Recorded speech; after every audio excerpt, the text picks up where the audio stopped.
guys, magluluto tayo ng green curry shrimp. Diba? Ayan ang ating mga ingredients guys. Tingnan. Bumili tayo ng hipon na wala ng ulo. Tapang ulo na yan.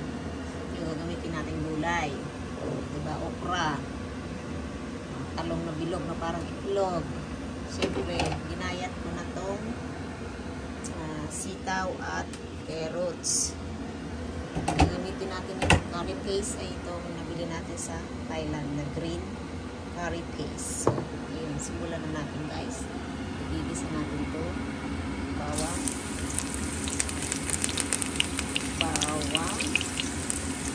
Ayan. Siyempre, isusunod na natin itong sibuyas.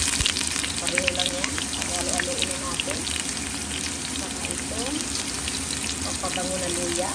Ayan guys. Haloin natin yan para mabango. Okay. Isunod. Ating green.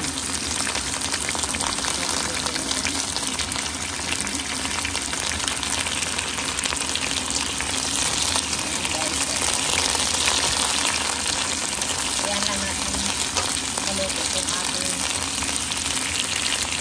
green. Ayan guys. Isunod na natin mamaya ang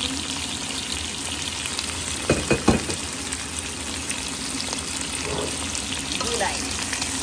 Ayan guys. Ayan guys. Gulay yan. Guys. Mula ng ating shrimp.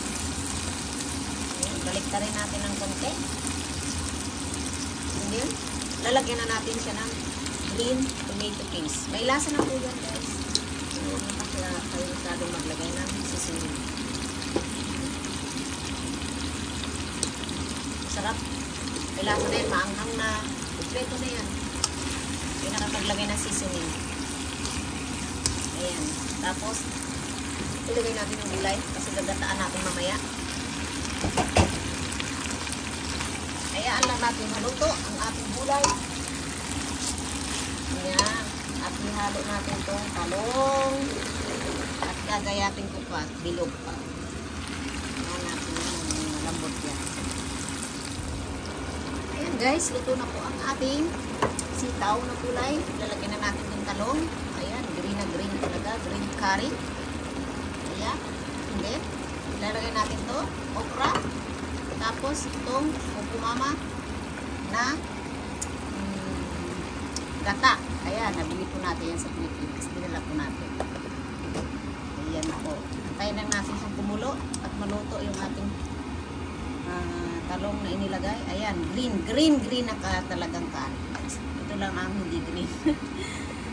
Ayan, tayo natin siya maluto na. Tingnan nyo guys. Oh. Diba? Yan ang ating curry version na green. Puro gulay na green. Ito na po ang ating ginataang green curry shrimp, guys. O, diba? Yan na siya. Luto na lahat. Ayan, kain na tayo. Maanghang siya, ha? Ayan, guys. Ang ating green curry. Yes, is finished.